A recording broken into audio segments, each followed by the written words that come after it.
The wagon wheels creaked and groaned as they rolled over the rough Kentucky ground. Ezekiel Hartwell pulled the reins tight and brought his tired horses to a stop.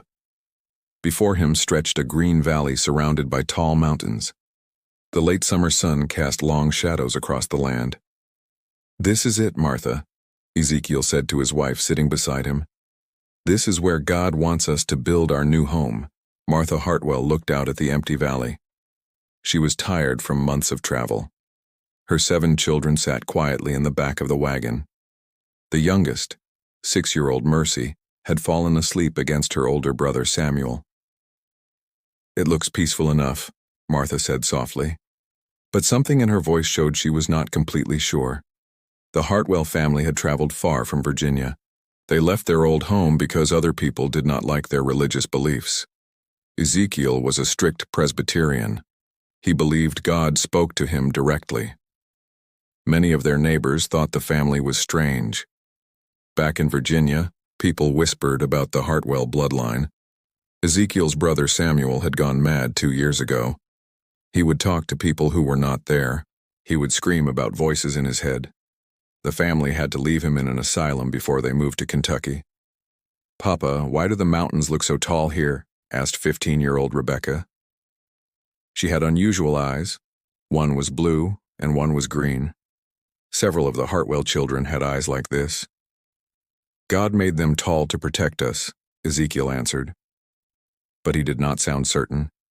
The family set up camp that first night in the valley. Ezekiel built a fire while Martha cooked their simple meal. The children gathered wood and set up their sleeping blankets. As darkness fell, strange sounds echoed through the valley. They heard what sounded like crying, but it was not the cry of any animal they knew. "Did you hear that?" Martha whispered to her husband. Ezekiel nodded. "Just the wind through the mountains," he said, but his hand moved to the rifle beside him. The crying sound came again. This time it sounded like a baby. Martha's heart jumped. She had been a midwife back in Virginia. She knew the sound of an infant in distress. "There are no babies out here," she said to herself. Their dog Rex began to whine. The large brown animal had been brave during their whole journey. Now he pressed close to the fire and would not stop shaking. Young Mercy woke up from her sleep. "Papa," she said in her small voice. "The lady in white says welcome to her valley." The family turned to look at Mercy. "What lady, sweetheart?" Martha asked. Mercy pointed to an empty space near the edge of their camp. "She is standing right there. She has long black hair and a white dress. She says she has been waiting for us." Ezekiel felt cold fear run through his body. "There is no lady there, Mercy. You are just tired from our long trip." But Mercy kept staring at the empty space. "She says her name is Sarah. She says she lived here a long time ago with her family. She says something bad happened to them." Martha pulled Mercy close to her. The child felt cold even though the night was warm. The next morning brought new strangeness. Ezekiel went to check on their horses. The animals were arranged in a perfect circle. Their ropes had been untied and retied in complex knots that Ezekiel had never seen before. "Did you do this?" he asked his older sons. 20-year-old Jacob shook his head. "We were all asleep, Papa. The horses were fine when I checked them last night." 17-year-old Thomas pointed to the ground. "Look at this." In the dirt around the horses were symbols. They looked like they had been drawn with a stick. The symbols formed triangular patterns that repeated over and over. "What do you think it means?" Rebecca asked. She was the smartest of the children and could read better than most adults. "I do not know," Ezekiel admitted, "but we will not let it scare us away. God brought us here for a purpose." The family spent the next week building a temporary shelter. Ezekiel and his sons cut down trees and built the frame of a cabin. Martha and the daughters prepared their first meals from the vegetables they had brought with them, but every morning brought new mysteries. Their surveying tools would be moved during the night. Ezekiel would leave his compass and measuring chain in one place. In the morning they would be somewhere else, always arranged in those same triangular patterns. Martha found her cooking pots arranged in perfect circles. Her sewing needles were stuck in the wooden table to form star shapes. The crying sounds continued every night. Sometimes they sounded like babies, sometimes like grown women weeping. Rex the dog refused to leave the area around their fire. If anyone tried to lead him towards certain parts of the valley, he would lie down and refuse to move. "Something is not right about this place," Martha told her husband one evening. "We cannot give up now," Ezekiel replied. "We have nowhere else to go. Besides, God would not lead us somewhere dangerous." But even Ezekiel was beginning to have doubts. The strangest thing was what happened to their first planted crops. Ezekiel had cleared a small field and planted corn seeds. The soil was rich and black. The seeds should have grown normally. Instead, the corn grew in perfect geometric patterns. The stalks formed circles and triangles and shapes that looked almost like writing. No farmer had ever seen crops grow this way. "It is like someone is drawing pictures with our corn," Thomas said.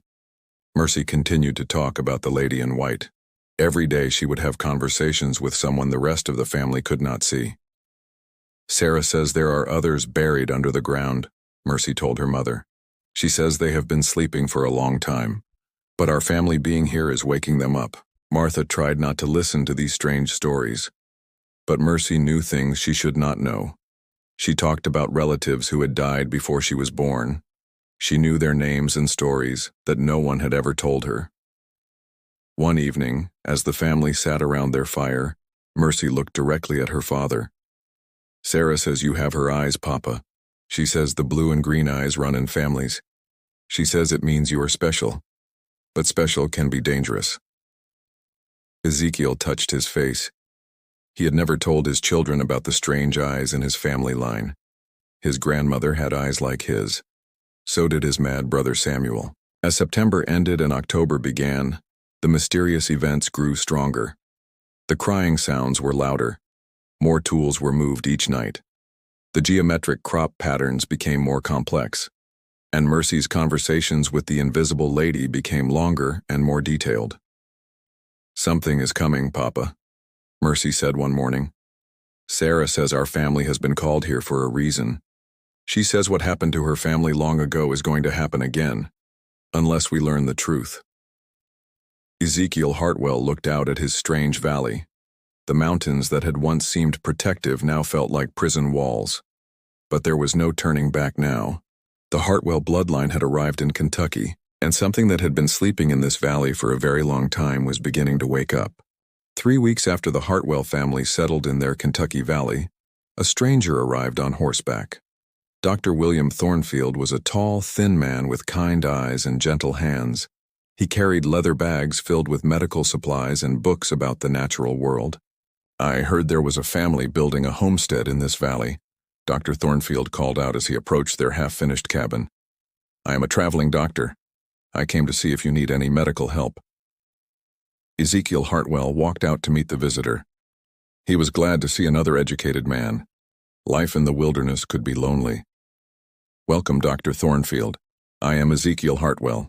This is my wife Martha and our 7 children." Dr. Thornfield shook hands with each family member.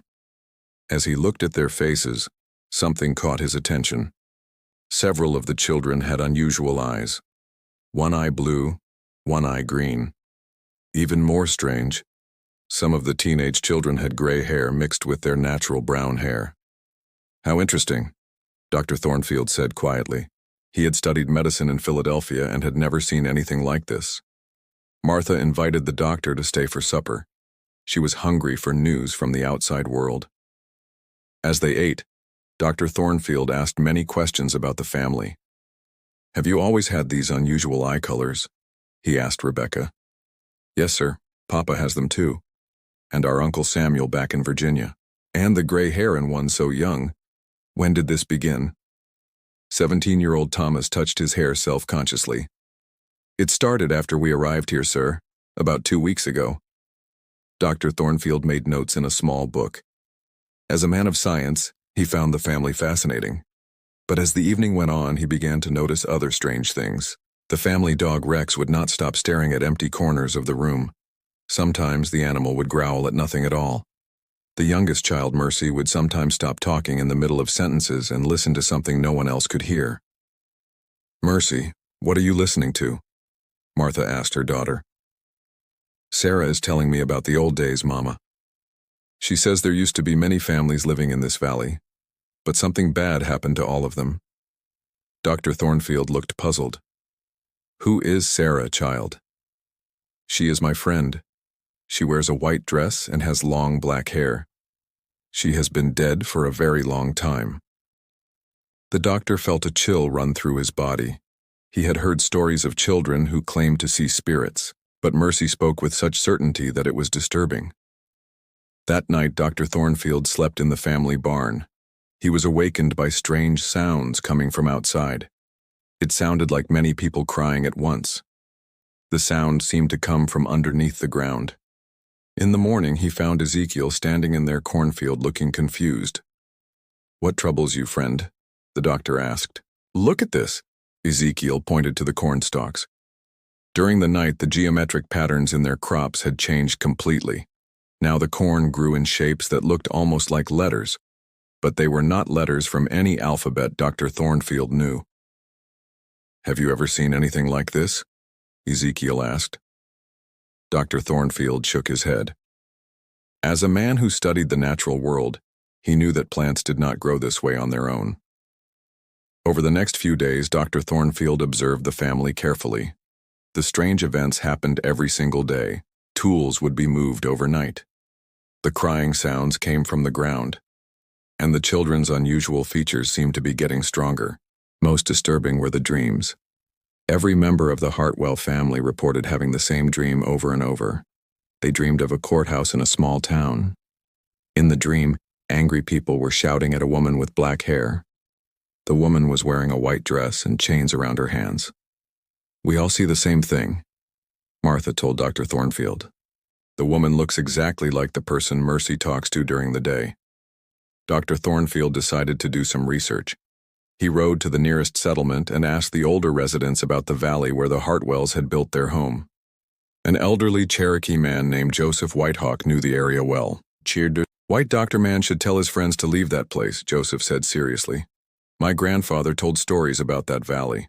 Bad things happened there long ago." "What kind of bad things?" Dr. Thornfield asked. "Before your people came to this land, Cherokee warriors would not hunt in that valley. They said it was a place where the dead do not rest. When white settlers came, they did not listen to our warnings." Joseph Whitehawk told Dr. Thornfield about families who had tried to live in the valley before.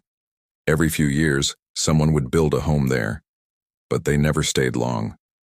Strange things would happen. Crops would fail. People would get sick. Eventually, they would all leave or disappear. "The valley calls to certain bloodlines," Joseph explained. "Families with special gifts. Families who can see between the world of the living and the world of the dead." Dr. Thornfield returned to the Hartwell farm with this disturbing information. He found the family dealing with new problems. Their livestock had begun acting very strangely. Every morning, Martha would find their chickens, pigs, and cows arranged in perfect circles. The animals were alive and healthy, but they stood completely still like statues. They would not move until someone physically pushed them. "It is like they are sleeping while standing up," Thomas observed. Even more frightening, metal tools around the farm would become burning hot for no reason. Even on cool days, hammers and knives would become too hot to touch.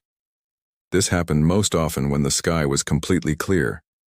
Dr. Thornfield began to suspect that the Hartwell family was connected to something much larger and more dangerous than anyone had imagined. He decided to research their family history. Using his connections with other educated men, Dr. Thornfield wrote letters to officials in Massachusetts and Virginia. He asked them to search old court records for the name Hartwell. What he discovered made his blood run cold. The Hartwell family bloodline could be traced back to Salem, Massachusetts in the 1690s. Their ancestor was a woman named Bridget Bishop. She had been the first person executed during the famous Salem witch trials. Court records showed that Bridget Bishop had unusual eyes, one blue and one green. Her family members also had this trait. Before she was killed, Bridget Bishop had cursed the bloodline of those who condemned her. She said her descendants would carry special abilities that would bring both power and suffering. Dr. Thornfield shared this information with Ezekiel and Martha. The news hit them like a physical blow. "So that is why Samuel went mad," Ezekiel said quietly. The bloodline carries a curse. Martha began to cry. What does this mean for our children? Dr. Thornfield did not have an answer, but he was determined to learn more. As October grew colder, the supernatural events around the Hartwell farm became stronger. The crying from underground was now so loud that it kept the family awake at night. The geometric patterns in their crops changed daily, and Mercy's conversations with the dead woman became longer and more detailed. Sarah says something is waking up, Mercy told her parents one evening. She says our family coming here has opened a door that was supposed to stay closed. She says we need to be careful because others are coming. What others? Martha asked. Mercy looked toward the mountains surrounding their valley. The ones who have been sleeping under the ground. They have been waiting for someone with the right blood to find them. That night, Dr. Thornfield made a discovery that would change everything. While exploring the area around the Hartwell cabin, he found what looked like a small cave entrance hidden behind some rocks. Inside the cave, he made a terrifying discovery. The walls were covered with drawings that looked exactly like the geometric patterns appearing in the Hartwell crops, and scattered on the cave floor were old bones and colonial-era artifacts. Someone had been living and dying in this valley for much longer than anyone had imagined. As Dr. Thornfield emerged from the cave, he heard Ezekiel calling his name urgently. He ran back toward the cabin and found the entire family standing in their yard looking up at the sky. Above them, dark clouds were forming in perfect geometric patterns. The same triangular and circular shapes that kept appearing around their farm. The Hartwell bloodline had awakened something ancient and powerful. And now, it was beginning to respond. Dr. Thornfield led the Hartwell family into the hidden cave he had discovered. They carried lanterns and candles to light their way through the dark passages. The air inside felt cold and heavy. It smelled like old earth and something else they could not name. Stay close together, Ezekiel warned his children. We do not know how deep this cave goes. As they moved deeper underground, their lights revealed amazing things on the cave walls. There were drawings everywhere. Some looked very old and were made by Native American hands. But others looked newer and were clearly made by European settlers. Look at this, Martha called out. She was examining a section of wall covered in symbols. The symbols were the same geometric patterns that kept appearing in their corn crops. Triangles within circles. Stars with strange angles. Lines that seemed to move when you looked at them in the flickering candlelight. Rebecca studied the drawings carefully. These looked like they were made by different people at different times. But they all drew the same shapes. Dr. Thornfield made notes in his book. It is as if multiple groups of people discovered the same information in this place. They continued exploring and found a larger chamber deep in the cave. The floor was covered with old objects. There were broken pottery pieces that looked Cherokee, but there were also European items. Coins, belt buckles, pieces of clothing. Most disturbing were the bones scattered among the artifacts. Human bones that had been arranged in careful patterns. The same geometric shapes they kept seeing everywhere else. Someone was performing rituals down here, Dr. Thornfield said quietly. Mercy walked to a corner of the chamber and pointed at the ground. Sarah says this is where she died. She says the bad men brought her here before they killed her. Martha pulled her daughter away from that spot, but as they moved, Mercy continued talking to her invisible friend. Sarah says there are others buried here too, people from many different times. All of them had the special eyes like our family. Ezekiel found something that made his hands shake. It was a leather book hidden under some rocks. The cover was cracked and stained but still readable. It said, "Property of Jeremiah Hartwell, 1698. "This is impossible," Ezekiel whispered. "This book is almost 100 years old.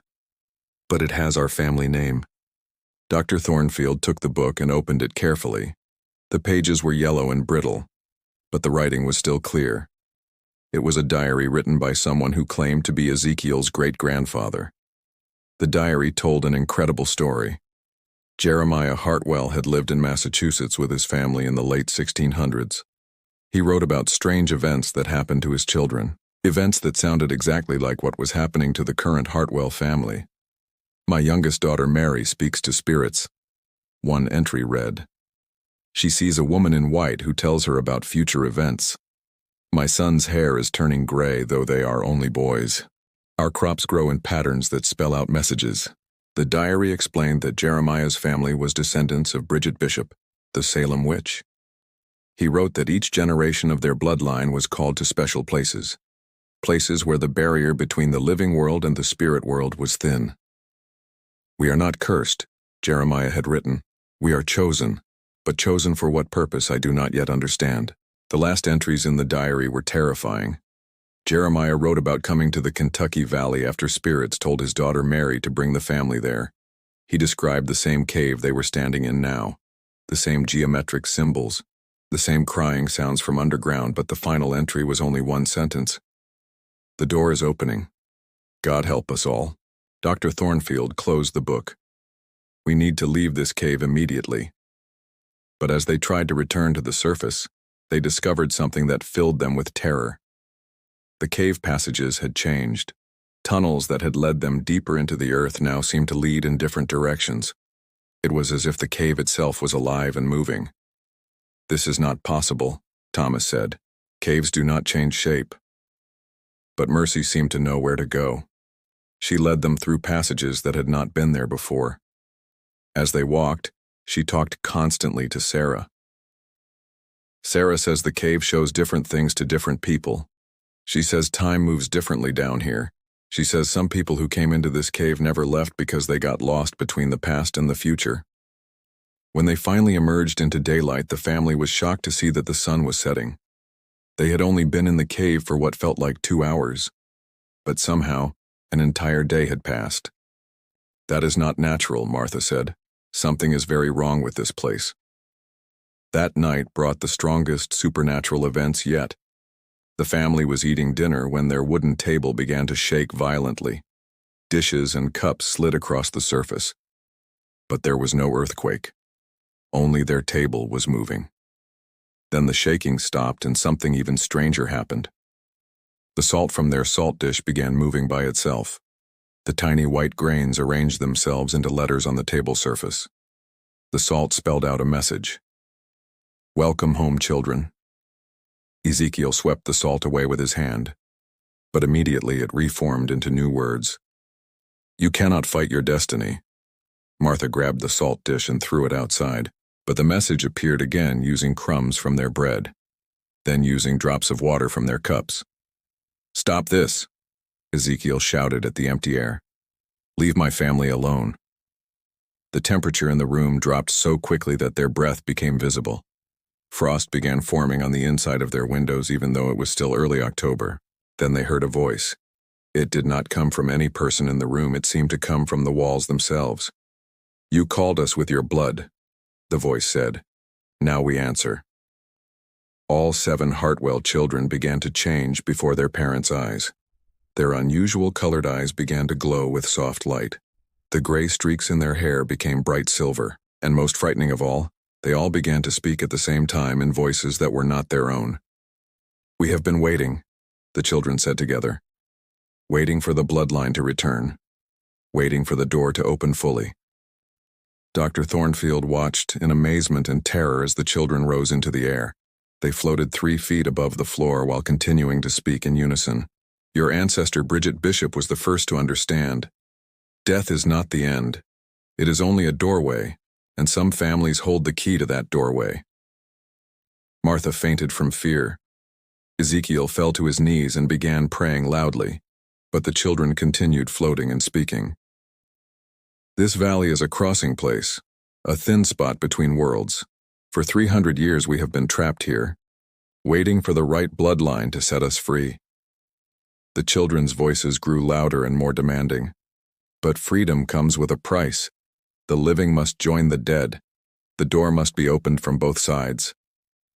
Suddenly the children dropped back to the floor. They gasped and looked around confused. None of them remembered what had just happened. "Why is Mama on the floor?" Mercy asked innocently. Dr. Thornfield helped Martha wake up. When she opened her eyes, she looked at her children with new fear. "They are not just our children anymore," she whispered to her husband. "Something else is using them." Outside their cabin, the crying sounds from underground grew louder. The geometric patterns in their crops began glowing with the same soft light that had come from the children's eyes, and in the hidden cave below, ancient voices began calling out in languages that had been dead for centuries. The Hartwell bloodline had awakened something that had been sleeping for generations. Now it was hungry for freedom, and it would use the family's own children to get what it wanted. The door between worlds was opening wider every day. Soon it would be too late to close it again. Word of the strange events at the Hartwell farm spread quickly through the Kentucky settlements. Traders who passed near the valley told stories of glowing lights at night and sounds that made their horses refuse to continue on the road. Soon groups of settlers were talking about the devil worshippers who lived in the cursed valley.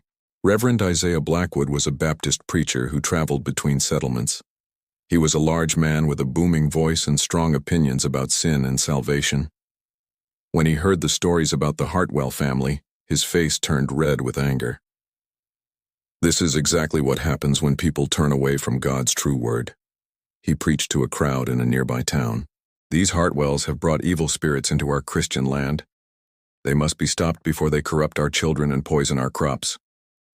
The Reverend gathered 30 men from different settlements. They brought rifles and rope and torches. Their plan was to force the Hartwell family to leave Kentucky forever. If the family refused to go, the mob would use stronger methods. Back at the Hartwell farm, the supernatural events were growing more powerful every day. Dr. Thornfield could barely keep up with documenting all the strange things that happened.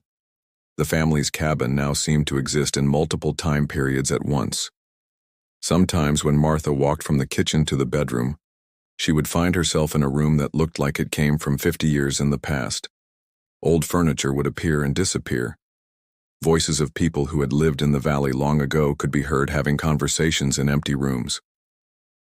"I went to get a blanket from our bedroom," Martha told Dr. Thornfield. "But when I opened the door, I saw a different room entirely. There was a woman in old-fashioned clothes sitting by a spinning wheel. She looked up at me and said, 'You should not have come here, Martha Hartwell. This place takes everything in the end.'" The children were changing more each day. Their eyes now glowed constantly with soft blue and green light. Their hair had turned completely silver white. Most disturbing of all, they seemed to know things they had never learned. 10-year-old Daniel could predict exactly when storms would come and how strong they would be. 15-year-old Rebecca began speaking in languages that Dr. Thornfield recognized as ancient Greek and Hebrew, though no one had ever taught her these tongues. Even young Mercy's conversations with Sarah became more complex and frightening. Now she talked to dozens of spirits who all claimed to be former residents of the valley. "They are all here now," Mercy told her mother. "Sarah says our family coming to this place has awakened everyone who ever died here. They are angry because they have been trapped for so long." The most terrifying changes happened to the valley itself. Animals from miles around began gathering near the Hartwell property. Deer, bears, wolves, and birds all came and stood in perfect circles around the cabin. They did not hunt each other or fight. They simply stood and watched the family with intelligent eyes. Dr. Thornfield realized that the electromagnetic phenomena he had observed was growing stronger. Metal objects now became so hot during clear weather that they could start fires. The family's tools glowed red like they had been heated in a blacksmith's forge. The geometric crop patterns had spread beyond their cornfield. Now the strange shapes appeared in grass, in mud, even in the dust on their cabin floor. It was as if some invisible force was constantly drawing the same symbols over and over again. But the most shocking discovery came when Cherokee elder Joseph Whitehawk arrived at the farm with 3 other tribal members. "We came as soon as we felt the awakening," Joseph told Ezekiel grimly. "Our ancestors tried to contain what sleeps in this valley, but your family's blood has broken the old protections." Joseph explained the true history of the valley. Hundreds of years before European settlers came to Kentucky, Cherokee shamans had discovered something ancient and evil living underground. It was not a spirit from their traditional beliefs. It was something much older and more dangerous. "Our wisest medicine men worked for generations to trap this entity," Joseph said. "They used sacred rituals and powerful magic to build a prison around it. But the prison needed to be maintained. It needed blood sacrifices from our people every few years to keep the barriers strong. When European diseases killed most of the Cherokee in the area, there were not enough people left to maintain the spiritual prison.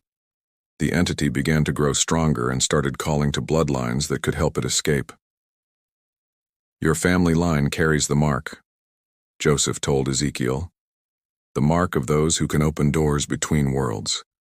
The entity has been calling to your bloodline for generations, waiting for someone to answer. Dr. Thornfield showed Joseph the diary they had found in the cave.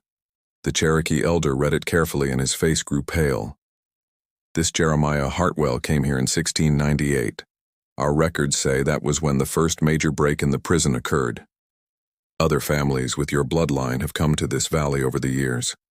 None of them survived long enough to tell their story. As Joseph spoke, the supernatural activity around them grew more intense. The cabin began to shake as if there was an earthquake. But only the Hartwell property was affected. Trees beyond their land stood perfectly still. Suddenly, all the animals that had been watching the family began moving at once. They formed a huge circle around the cabin and started making sounds together. Bears roared, wolves howled, birds screeched, and deer made crying calls. But somehow, all the different animal voices blended together into what sounded like human speech. "Free us!" the animal voices chanted. "Free us and join us. Blood calls to blood. Death calls to life." The Hartwell children began responding to the chant. Their eyes blazed brighter and they started walking toward the door of the cabin. "Do not let them go outside," Joseph warned. "If they join the circle, the entity will have enough power to break free completely." Ezekiel and Martha grabbed their children and held them back. But the children's strength was much greater than it should have been. They pulled against their parents with inhuman force. "We have to go," Rebecca said in a voice that did not sound like her own. "We have been called. We must answer." The animal chanting grew louder. The cabin shook harder. Cracks appeared in the walls and ceiling. Then they heard the sound of horses approaching fast. Through the windows they could see torches in the darkness. The mob, led by Reverend Blackwood, had arrived. "Come out, devil worshippers," the preacher shouted. "Come out and face God's judgment." The Hartwell family was trapped between two terrible choices. Outside their cabin waited an angry mob that wanted to kill them, but also outside was a supernatural force that wanted to use them to escape its ancient prison. Dr. Thornfield looked at his notes and realized the horrible truth. The family's arrival in the valley had started a process that could not be stopped. The entity was using their children as keys to unlock its prison.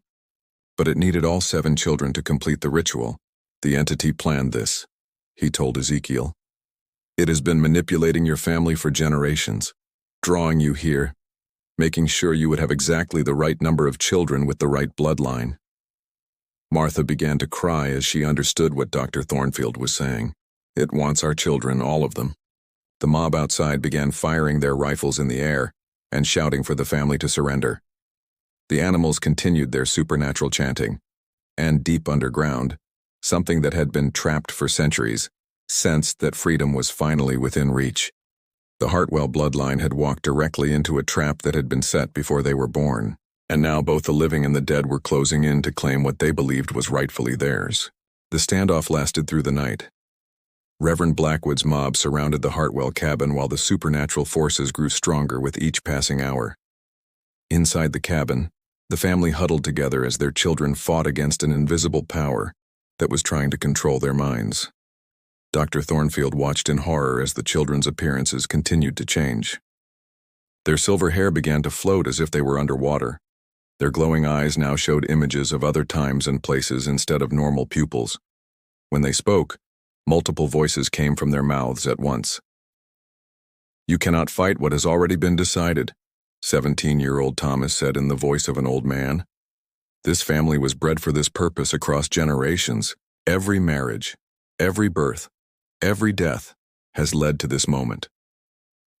Joseph Whitehawk began performing Cherokee protection rituals around the cabin. He burned sacred herbs and chanted in his native language. But even his powerful medicine seemed weak against the force that was awakening. "The entity is too strong now," Joseph told Ezekiel. "It has been feeding on your family's presence for months. Soon it will have enough power to break free with or without your children's cooperation. Outside, Reverend Blackwood grew impatient with waiting. He decided to force the family out by setting fire to their crops and outbuildings. But when his men tried to light torches, the flames turned cold and blue instead of hot and orange. "This is devil's work," one of the mob members shouted. "The very fire refuses to burn naturally in this cursed place." Then something happened that made both the mob and the family inside the cabin stop and stare in amazement. The entity decided to reveal itself directly. The ground in the center of the valley began to crack open. A hole appeared that seemed to go down forever. From this hole came a sound like thousands of voices singing in harmony. But the song was not beautiful. It was filled with pain and hunger and rage. Dark mist poured out of the hole and began taking shape.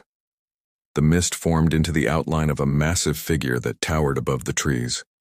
It had the basic shape of a human, but was far too large and too thin. Its eyes were holes of absolute darkness. When the entity spoke, its voice shook the ground and made everyone's bones ache. "I have waited long enough," the entity said. "Cherokee shamans trapped me in this place when their people still covered these lands. But blood calls to blood, and the Hartwell Bloodline carries the key to my freedom." The entity pointed one massive finger at the cabin. "Give me the 7 children and I will spare the rest of you. Refuse and I will take them anyway. But I will make sure their deaths are slow and painful." Reverend Blackwood and his mob fell to their knees in terror. Some of them fainted. Others began praying frantically. None of them had expected to face something like this. Inside the cabin, the Hartwell family faced an impossible choice. Dr. Thornfield tried to think of solutions while Joseph Whitehawk continued his protective chants. "There must be another way," Martha cried. "There must be some way to save our children." But the entity was growing impatient. It began reaching toward the cabin with arms made of dark mist. When the mist touched the walls, the wood began to rot and crumble. The Hartwell children stopped fighting against the supernatural control. Their eyes went completely white and they began walking toward the door in perfect unison. "We go to serve," they said together. "We go to free the bound one. We go willingly." Ezekiel threw himself in front of the door. "You will not take my children. Take me instead." The entity laughed with a sound like breaking glass. "Your blood is too old and weak, Father. I need the young ones. Their life force is strong, and their bloodline is pure." But then little Mercy stepped forward. Unlike her siblings, her eyes were still normal and her voice was her own. "Wait," she said to the entity. "Sarah told me about another way." The invisible woman in white that Mercy had been talking to for months suddenly became visible to everyone in the room. She appeared as a beautiful young woman in colonial dress, with long black hair and sad eyes. "I am Sarah Bishop," the spirit said, "daughter of Bridget Bishop, who was killed in Salem. I have been trapped in this valley for 100 years, forced to watch this entity grow stronger." Sarah looked directly at the Hartwell family. "The entity tells you that it needs all 7 children to break free, but this is a lie. It only needs one willing sacrifice, one member of the bloodline who chooses to join it permanently." The entity roared in anger. "Silence, witch. Do not interfere with what must be." But Sarah continued speaking. "If one family member willingly becomes the entity's guardian, bound to this valley forever, the others can go free. The prison will remain strong with a Hartwell bloodline keeper to maintain it." Dr. Thornfield understood immediately. Someone has to stay behind, conscious and alive but bound to this place forever, a living sacrifice to keep the entity contained. The family looked at each other with new hope and new horror. They could save most of the family, but someone would have to give up their freedom and their future to protect the others. Ezekiel stepped forward again. "I will do it. I brought my family to this cursed place. Let me pay the price for my mistake." But Martha grabbed his arm. "No. The children need their father. I will stay. A mother's sacrifice is the strongest magic." Thomas spoke up in his normal voice for the first time in hours. "It should be me. I am the oldest son. It is my responsibility to protect the family." Even young Daniel offered to stay behind. Each family member was willing to sacrifice themselves to save the others. But Mercy walked to the center of the room and faced the massive, dark entity. "I will stay," she said in her small 6-year-old voice. "Sarah says I am the strongest. She says young blood mixed with old magic makes the best guardian." The family was horrified. They could not let their youngest child make such a sacrifice. But the entity was pleased with this offer.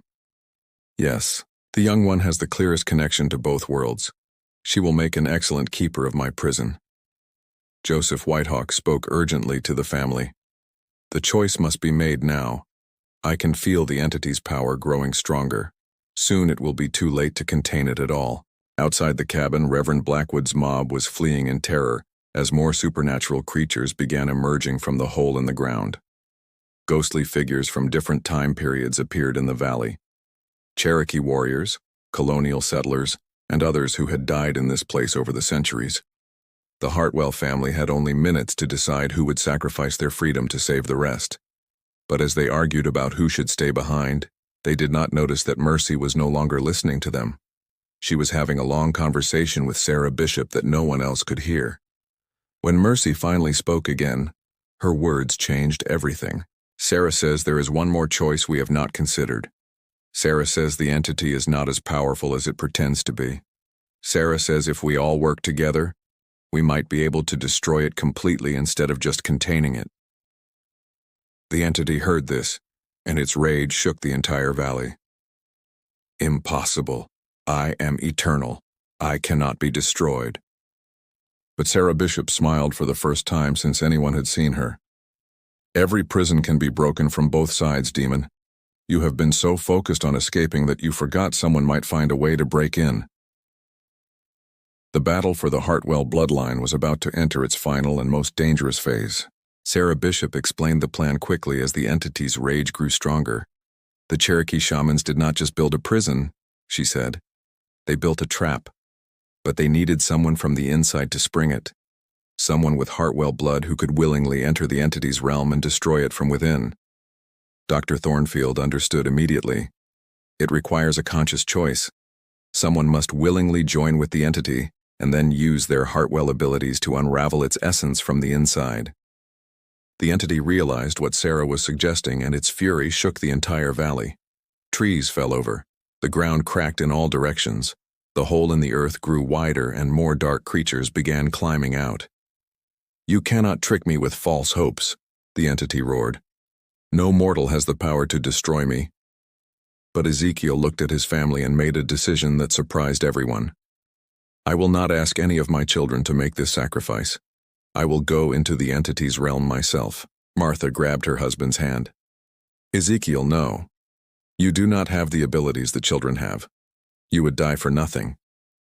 But Ezekiel's eyes began to glow with the same blue and green light as his children. For the first time since coming to the valley, his dormant Hartwell abilities were awakening. "I carry the same bloodline," he said, "the same power. I have just been too afraid to use it." Joseph Whitehawk began a new ritual.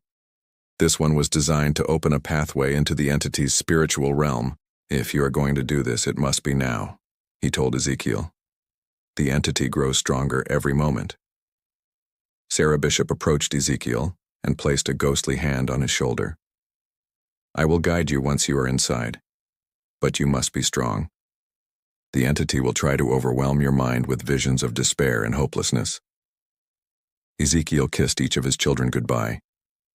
He held Martha close and whispered promises that he would find a way back to them if possible. Then he walked directly toward the massive dark figure of the entity.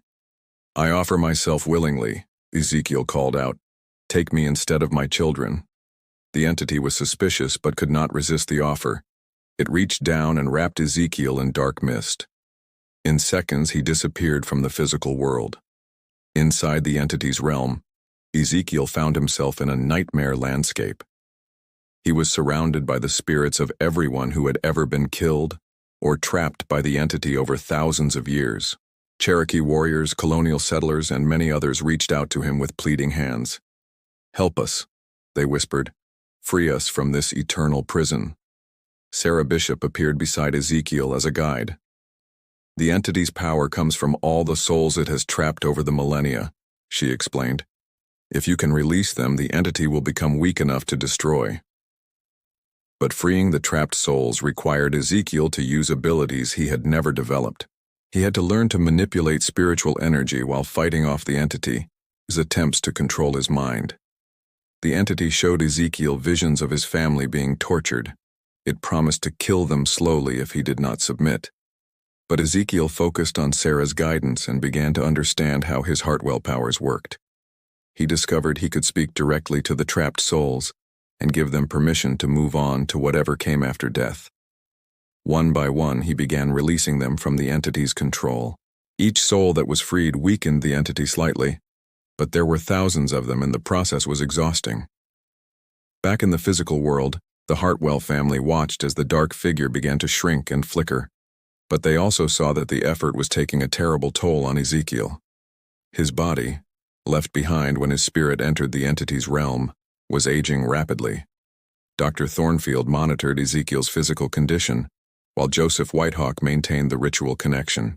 His body cannot survive much more of this, the doctor warned. Martha made a desperate decision. Children, join your minds with your father's.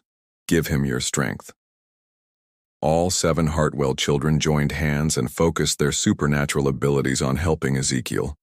Their combined power flowed into the entity's realm and gave him the energy to continue freeing trapped souls. The entity realized what was happening and tried to stop the process. But it was too late. Centuries of accumulated spiritual energy were being released all at once. With a sound like thunder, the entity began to collapse in on itself. Its massive form dissolved into mist that was sucked back into the hole in the ground. Ezekiel's spirit returned to his body just as the entity was completely destroyed. But the effort had cost him dearly. His hair had turned completely white, and his face was lined with deep wrinkles.